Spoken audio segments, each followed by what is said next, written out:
La guerra en las relaciones internacionales. 1. Introducción. Desde los albores de la humanidad, la guerra y el uso de la fuerza han sido herramientas utilizadas por los estados para resolver disputas, expandir territorios o imponer su voluntad. Pero, ¿qué papel juegan estos elementos en las relaciones internacionales contemporáneas? ¿Cómo se regulan y qué consecuencias tienen para el mundo actual? La guerra ha sido una constante en la historia de la humanidad.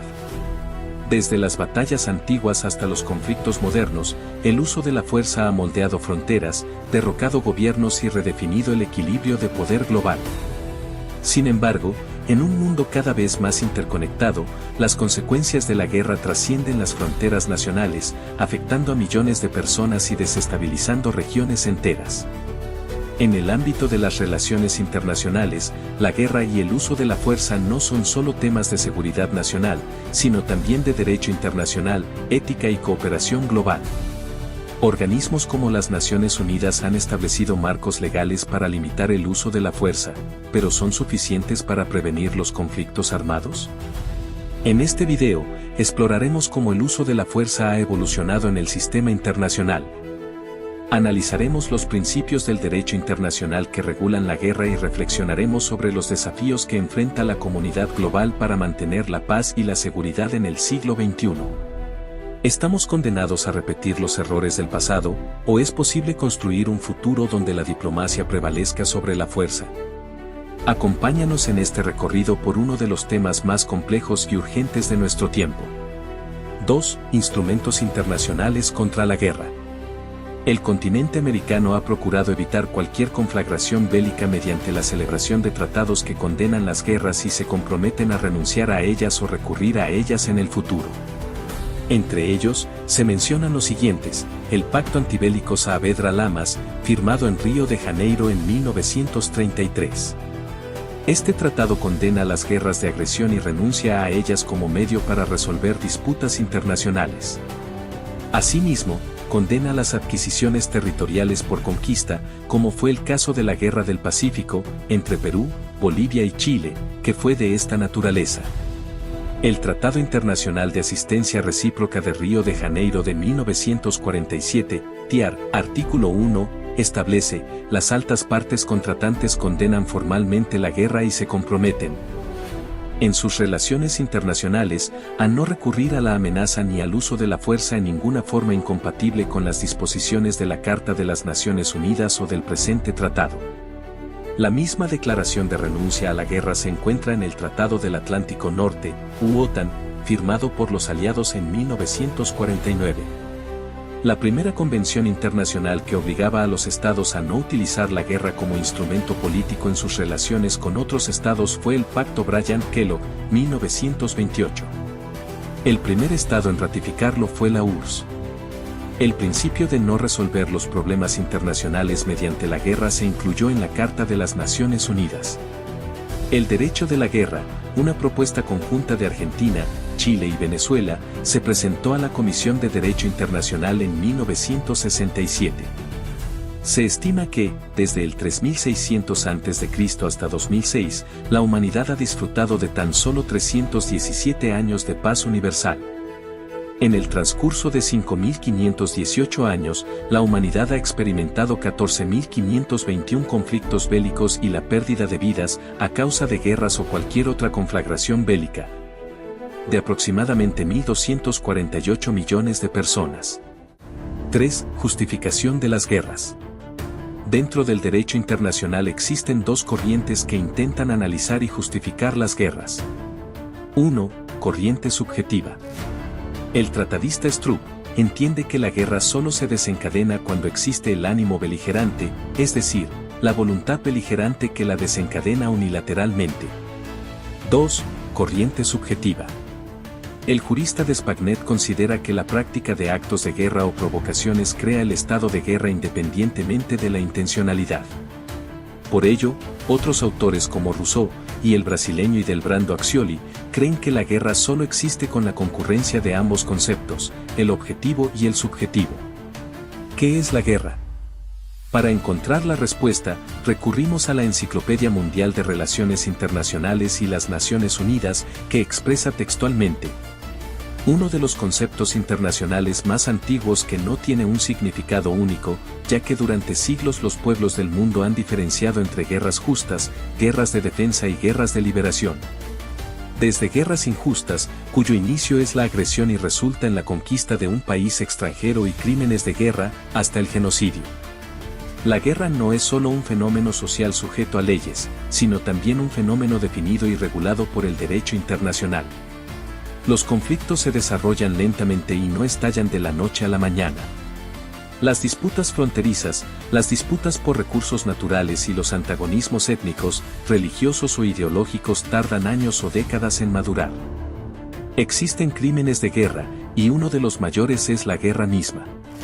El odio, la venganza y la destructividad se ven debilitados y exacerbados por los conflictos armados, y existe un vínculo entre el abuso y la propagación de la guerra.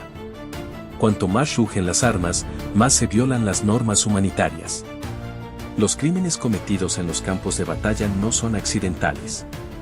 Son el resultado final de una larga cadena de disolución ética que alcanza a vastos sectores de la sociedad, especialmente al alto mando político y militar. Entre los instrumentos internacionales que la regulan, mencionamos el Derecho de Ginebra o Derecho Humanitario y sus protocolos adicionales a los Convenios de Ginebra de 1949. Conferencia sobre la reafirmación y el desarrollo del derecho internacional aplicable a los conflictos armados de 1977. 4. Clasificación de la guerra. Algunos autores y tratados clasifican la guerra de la siguiente manera. Guerra total. Término internacional formulado en 1935 por el general alemán E. Ludendorff. En algunos casos, tendía a la liquidación no solo de las fuerzas armadas, sino también de toda la nación, atacada por todos los métodos, sin importar las limitaciones legales o morales. Para lograr sus objetivos, se proponía que el Estado utilizara todos sus recursos humanos, materiales y morales. El concepto de guerra total fue puesto en práctica por el Tercer Reich de Hitler durante la Segunda Guerra Mundial. Guerra económica. Es el boicot económico a adversarios políticos, ideológicos y de otro tipo. Después de la Segunda Guerra Mundial, durante el periodo de la Guerra Fría, un instrumento complejo destinado a frenar el desarrollo mediante discriminaciones y medidas legislativas aplicadas por los países capitalistas occidentales contra la URSS y los países de democracia popular.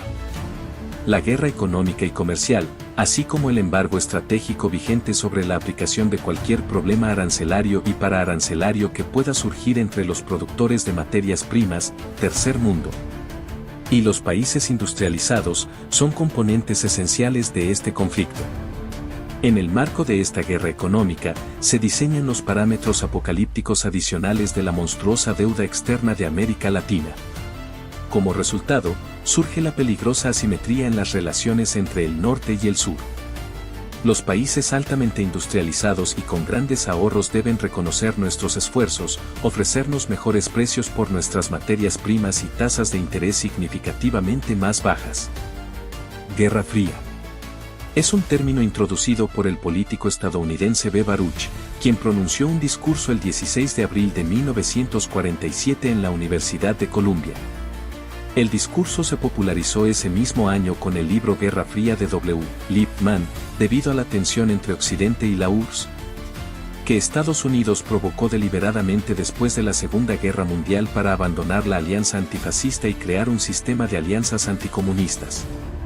La Guerra Fría en América Latina comenzó en 1947, en medio de una histeria anticomunista iniciada, organizada y liderada por Estados Unidos. Encontró su expresión formal en el TIAR, que, según el historiador estadounidense Cornell Smith, constituye el primer pacto de la Guerra Fría y un precedente más para la Alianza Atlántica. Tras el triunfo de la Revolución Cubana, 1959, Estados Unidos intensificó su guerra psicológica contra todas las fuerzas progresistas en América Latina. Y simultáneamente comenzó a militarizar el continente apoyando a gobiernos dictatoriales, basándose en la llamada doctrina Johnson-Mann. En 1965, intervinieron por la fuerza en la República Dominicana. La imposibilidad de lograr una victoria decisiva en Vietnam y la necesidad de retirarse de Indochina obligaron a Estados Unidos a revisar su política intervencionista en Asia. Según varios autores, la Guerra Fría finalizó en el hemisferio norte con la Declaración de Helsinki en 1975. No ocurrió lo mismo en el hemisferio sur, debido a las diferencias y conflictos en el sur de Asia, Oriente Próximo, África y América Latina, donde, a partir del 11 de septiembre de 1973, tras la caída del presidente Allende, asumió el poder la dictadura militar chilena del general Pinochet. Guerra nuclear.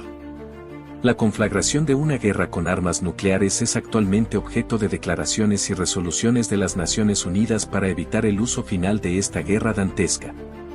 La primera guerra nuclear fue iniciada por Estados Unidos contra Japón en agosto de 1945, con la destrucción casi total de Hiroshima y Nagasaki.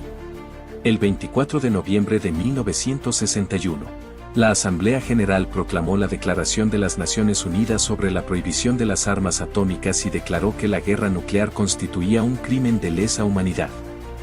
El 23 de octubre de 1967, el secretario general de las Naciones Unidas emitió un informe sobre los efectos del posible uso de armas nucleares. Elaborado y aceptado unánimemente por un grupo de expertos de Japón, Francia, Estados Unidos, México, Nigeria, Noruega, Polonia, Suecia y la URSS. Por su importancia, destacamos algunos puntos de dicho informe. A. Los arsenales nucleares existentes contienen armas de muchos megatones, cada una con un poder destructivo superior al de todos los explosivos convencionales utilizados hasta la fecha. B. Si estas armas se utilizaran a gran escala, cientos de millones de personas podrían morir, y la civilización tal como la conocemos, así como todas las formas de vida organizada y colectiva, llegarían inevitablemente a su fin en los países afectados por el conflicto. C. Los supervivientes de la destrucción inmediata quedarían expuestos a una contaminación radiactiva que se extendería por todas partes. Sufrirían los efectos a largo plazo de la radiación y transmitirían enfermedades genéticas a sus descendientes. El 22 de junio de 1973, Estados Unidos y la URSS firmaron el Tratado para la Prevención de la Guerra Nuclear. Desde el momento en que la URSS logró el dominio de las armas nucleares en equilibrio con Estados Unidos, todo conflicto entre nuestros países amenaza con arrastrar un desastre nuclear a todos los países civilizados. Declaró Richard Nixon el 5 de junio de 1974, demostrando la necesidad de la coexistencia pacífica y la distensión. Conflictos coloniales. Estos enfrentamientos militares se originaron a inicios del siglo XIX, impulsados por la expansión de las potencias europeas hacia territorios de ultramar. Posteriormente, tanto Estados Unidos como Japón también participaron en estas campañas de conquista.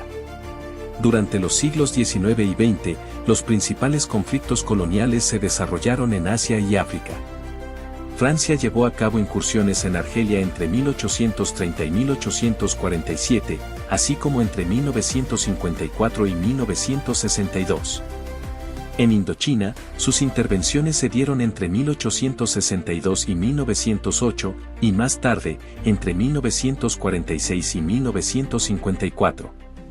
Por su parte, Italia realizó campañas militares en Etiopía, Eritrea y Somalia entre 1880 y 1890. Y nuevamente enfrentó a Etiopía en 1935 a 1936. El Reino Unido, en tanto, libró conflictos en Afganistán de 1838 a 1919 y en Birmania en los periodos 1824 a 1826. 1852 y 1885. También tuvo participación en la Guerra del Opio contra China, 1839 a 1842, y enfrentamientos en la India, 1857 a 1858. En Sudáfrica, entre 1899 y 1902, los británicos se enfrentaron a los boeres. Por otro lado, Japón sostuvo una guerra contra China entre 1931 y 1945. Conflictos por accidente. Este concepto surgió después de los bombardeos nucleares sobre Japón y, en particular, a raíz de diversos incidentes nucleares en potencias militares. Se refiere a conflictos armados generados por eventos que ocurren sin la intención directa de las partes involucradas. Un estudio realizado en 1970 por la Universidad de Ohio, titulado Accidental War, estimó que la probabilidad de una explosión nuclear accidental era de 100 a 1. En contraste con la estimación del Pentágono, que la situaba en 1 millón a 1. En ese mismo año, solo dentro de las Fuerzas Armadas de Estados Unidos, se registró más de 40 incidentes con cargas nucleares, y se calcula que en otras potencias nucleares la cifra fue aún mayor. Guerra química y biológica. El uso de armas químicas y biológicas en conflictos bélicos es, al igual que la guerra nuclear, contrario a las normas del derecho internacional. Este principio se fundamenta en la máxima latina, armis bella, non veneris heri, que significa que la guerra debe librarse con armas y no con veneno. Estas armas de destrucción masiva actúan mediante sustancias tóxicas que afectan a los organismos vivos y mediante bacterias patógenas y toxinas diseñadas para provocar epidemias y enfermedades infecciosas. Debido a su peligrosidad, el 15 de septiembre de 1968, el entonces secretario general de la ONU, U Thant, declaró: "Este es uno de los problemas más graves para la humanidad en el siglo XX. Y en ciertos aspectos, es más peligroso que las armas nucleares". ¿Existen guerras justas y tratados de paz equitativos? A lo largo de la historia, diversos pensadores del derecho internacional, desde teólogos españoles hasta analistas de la guerra revolucionaria, han tratado de identificar principios que justificarían la existencia de una guerra justa. No obstante, los hechos históricos no han proporcionado un solo ejemplo de una guerra que sea universalmente aceptada como tal. Como hemos visto, existen diferentes tipos de conflictos: de creación, defensivos, ofensivos, de exterminio, de conquista, de independencia, entre otros. Incluso la posibilidad de una guerra nuclear podría poner en peligro la vida en todo el planeta. Sin embargo, la justicia de un conflicto siempre es percibida de manera unilateral por cada bando, lo que hace imposible que dos adversarios tengan razones justas y contradictorias al mismo tiempo. Los intentos más sólidos para definir una guerra justa provienen del derecho natural. Sin embargo, la experiencia histórica muestra que los teólogos españoles, en especial Francisco de Vitoria, desarrollaron este concepto principalmente para corregir los abusos de la conquista de América y para regular las relaciones entre conquistadores y pueblos indígenas. Si las guerras, producto de la irracionalidad humana, no pueden ser justas, lo mismo ocurre con los tratados de paz. Estos acuerdos, que ponen fin a los enfrentamientos, suelen estar influenciados por las emociones y deseos de venganza del vencedor sobre el derrotado.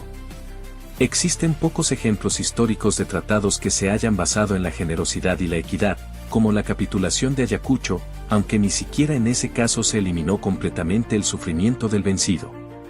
Si bien los tratados deben ser respetados como parte fundamental del orden internacional, estos también pueden ser revisados y modificados cuando el contexto histórico así lo exija. Como bien señaló Arce Quiroga, la norma pacta sunt servanda, los acuerdos deben cumplirse, debe ir acompañada del principio rebus sic stantibus, que permite revisar los tratados cuando las circunstancias han cambiado significativamente. Un caso similar ocurrió con la guerra entre México y Estados Unidos, en la cual México perdió vastos territorios como California, Texas y Nuevo México. 5. Instrumentos internacionales para su prohibición.